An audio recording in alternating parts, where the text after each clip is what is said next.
Hey folks, a while ago I put out a video covering Cynic, a weird toy that I remembered from back in the day that looks like a Sonic bootleg fig, but actually isn't. Well, recently I dipped back into the nostalgic toy box of many memories and found something just as interesting as Cynic that I'd love to tell you about. It's a figure that's a part of the coolest and maybe the weirdest toy line that Sonic the Hedgehog has ever been a part of, and it also sheds some light on how dramatically Sonic's image has changed over the years. If you're ready for some yapping, then let me set the scene. Nowadays, there is an absolute ton of cool Sonic merch and excellent Sonic toys out there, but if you were a Sonic fan 20 years ago, you'd be hard-pressed to find toys of your favourite characters, let alone slightly more obscure ones. The first really good range that I remember is the unforgettable Resaurus Sonic Adventure toys from 1999, but before that, it was slim pickings indeed. Even when you did find official toys and merch, they often looked like counterfeits. Prior to 99, the best stuff you could get your hands on easily was probably the Sonic and Knuckle tie-in toys offered by McDonald's. So yeah, it was pretty bleak for Sonic toys. Imagine then, in this barren landscape, how awesome it must have been to see this at your local toy store. This is an official Sonic the Hedgehog Hot Wheels toy, part of the Crash and Smash range, released in 1995 when Sonic was still enjoying the afterglow of his initial burst of popularity. With intense eyes and a snarling mouth, this little Sonic figure came gripping 2 rings in his hands, and with a big red motorbike and a launching strip. You could pull the bike back on the strip, let go, and launch Sonic forward at high speed. Sonic sits on the bike in a rather unfortunate manner, if I do say so myself. No wonder he has that mean look on his face. It's pretty cool, and for some further context, this came out right when that brief explosion in popularity of vehicular combat games and toys happened. The Crash and Smash range was actually something of a multiverse crossover range of toys that also included characters from other media franchises. This was a big deal at the time. I mean, we're used to crossovers now. Sonic has been in Smash and Minecraft, and it doesn't feel weird nowadays to see Sonic rubbing shoulders with other characters. But this was probably one of the first times that Sonic was presented alongside non-Sega characters. So, who else joined the Crash and Smash roster? Here's a sneak peek, a TV advert for the toy range. See if you can name everyone based on the snippet, if you can. It's a head-to-head duel. Crash and Smash bikes, awesome ground-ripping road hogs. Crash head-on, and the riders go flying. Launch them, and the ejector seat sends them sky high. 6 cool bikes, 6 bad riders, collect them all. I'll do a really quick rundown in a second of the other riders, but I will say that I love this figure in particular. Generally speaking, I tend to think of Shadow when I think motorbikes in the Sonic universe, but this toy is a reminder that Sonic was presented as just as edgy as Shadow back in his original heyday. Sonic's look and vibe has changed many times over the years, and while Sonic enjoys a standard, global presentation nowadays, largely, Sonic's image and personality were wildly different across the globe in the 1990s. Japan's vision of Sonic was always fairly cuddly, with a slight attitude, but in the UK and US, the dial on Sonic's tood was turned up to 11, dude. This was the 90s after all, where everything was extreme, grungy, crass, crude and rebellious, and where Japanese characters and video game box art were almost always reinterpreted to suit perceived Western tastes. Sonic was intentionally used by Sega as a marketing tool to show how cool Sega was compared to the more family-friendly Nintendo. And I'd say that this figure sums up really well the way that Sonic was marketed. Also, the world of Sonic was often imagined to be a kind of grimy, industrialized dystopia, as is evidenced by the Fleetway comics, the Archie comics, some of the Sonic cartoon series, and indeed the American-made video game Sonic Spinball.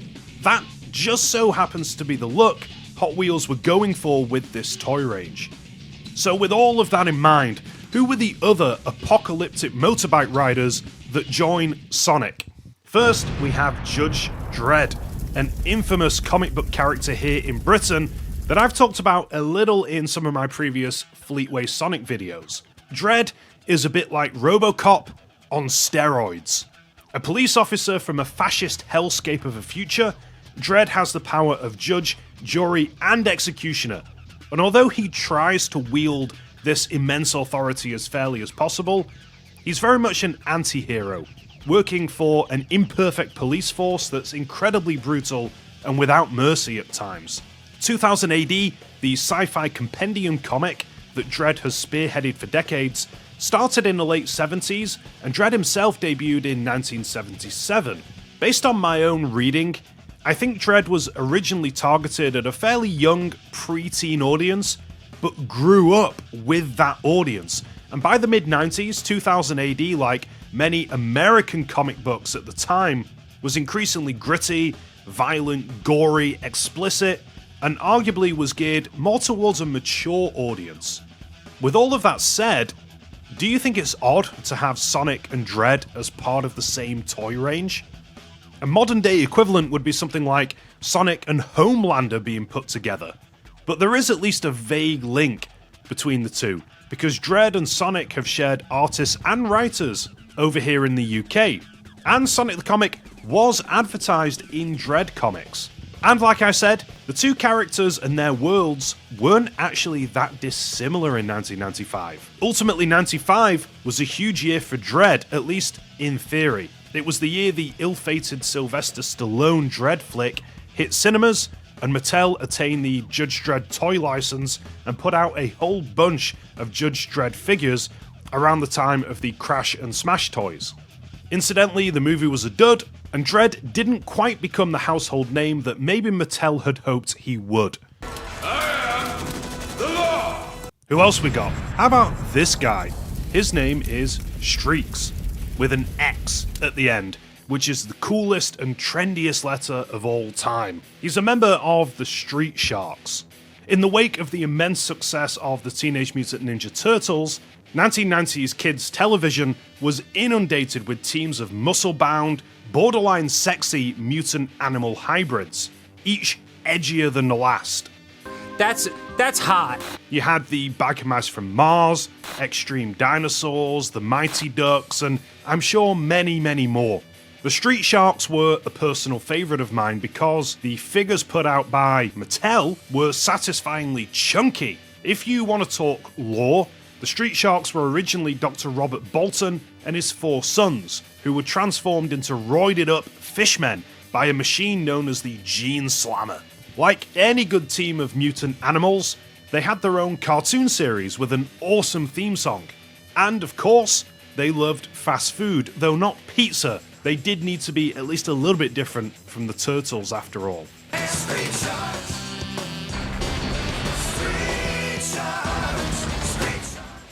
They also had a brief Archie comic book run, so there's your link to Sonic. I think it's fair to say that the Street Sharks were designed for kids, but of course they did have that weird, ultra macho presentation that was just everywhere in 95. There's one more licensed character in the squad, Stryker, from the Cyberforce comic book series. Cyberforce started life as a mini-series that launched in 1992, created and illustrated by Marvel and DC legend Mark Silvestri. It was originally published by Todd McFarlane's Image Comics in its inaugural year as a comic book company. My first thought when seeing Cyberforce is, they look a bit X-Men-esque.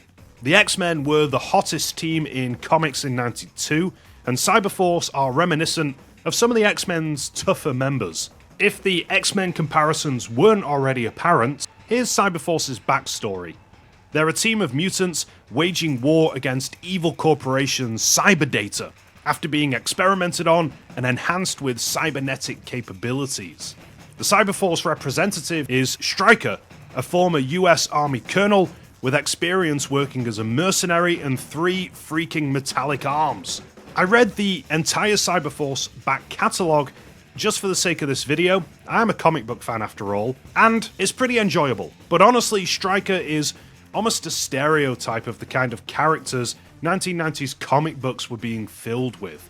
Just look at this guy, he fits into the 90s so well. He's from that Rob Liefeld, Todd McFarlane school of design, where guns and metal and mullets were required for every new comic book character. Boy, he looks grim, doesn't he? Kids, the kids like the dark, moody stuff. I mean, they seem to. I mean, even as an avid comic book fan, I've got to admit that he's no Wolverine. So how and why did he sneak into this toy range? Well, an animated Cyberforce series was planned to launch on Fox Kids as something of a spiritual successor to the popular X-Men cartoon, but was subsequently cancelled. I have a sneaking suspicion that Mattel might have added Stryker into this range in anticipation of the cartoon, maybe? Is there any link between Sonic and Cyberforce? Well, actually, in 1998, in the Sonic Super Special Issue 7, Sonic and Pals met a bunch of heroes from Image Comics in a giant crossover issue, including Velocity from Cyberforce. So, the two universes have crossed over twice. We've assembled a hell of a team so far. Look at these guys. To round off the 6-man squad, Mattel added 2 original characters. First we have Riptile, a 2-headed lizard man armed with an immense array of weaponry. Mattel really cooked here because this guy's got aura. Imagine this guy sneaking into the world of IDW Sonic just for 1 second. He'd tear the place apart. Interestingly, Hot Wheels have a fairly extensive history of calling various vehicles Riptile, dating back to the 1970s. So this fella is the living embodiment of all of those vehicles. Finally, we have Ghost Rider. Excuse me, I mean Skull Rider. It's Ghost Rider! It looks like Ghost Rider, but due to international copyright laws, it's not. Skeletons have always been cool, let's face it. But Mattel must have been desperately jealous that in 1995 Toy Biz put out the coolest looking Ghost Rider fig ever conceived, and they responded with their own miniaturized knockoff. Still, if you're building a team of snarling edgelords, then you can do a lot worse than a vengeful skeleton wearing a cape, riding a motorcycle made of hellfire. Look into my eyes. Have a nice death. And that rounds out the team. It was a somewhat confusing, but really fun line of toys to see in the shops and try to collect. At the time, when I first got some of these, I had no idea who Judge Dredd or Stryker were. In retrospect, it kind of seemed like Mattel licensed a bunch of properties that very vaguely seemed to share similar rough aesthetics, so voila, you end up with the Crash and Smash toys. While at first glance it might seem like Sonic shouldn't fit in here, I hope I've established that in 1995, he really did. He fit in really well, in fact. More so than Super Smash Bros., this toy range really reminds me of PlayStation All-Stars. I remember how weird it was seeing someone like Kratos standing side by side with Parappa the Rapper. Just a weird clash. That's what this toy range is like. To cap off the video, I'll note that Mattel have continued to put out Sonic Hot Wheels toys since '95, and as I alluded to earlier, you can see the evolution of the Sonic brand over the years. Most of the recent toys have a slick, clean design, and they look great. But it's clear that, for better or for worse, the over-exaggerated attitude of 1995 is long gone. Anyway, that's all I got for you today. Thanks for joining me on this brief nostalgic journey. I just really wanted to talk about these guys. So thank you for entertaining my madness. See you next time for more Sonic stuff.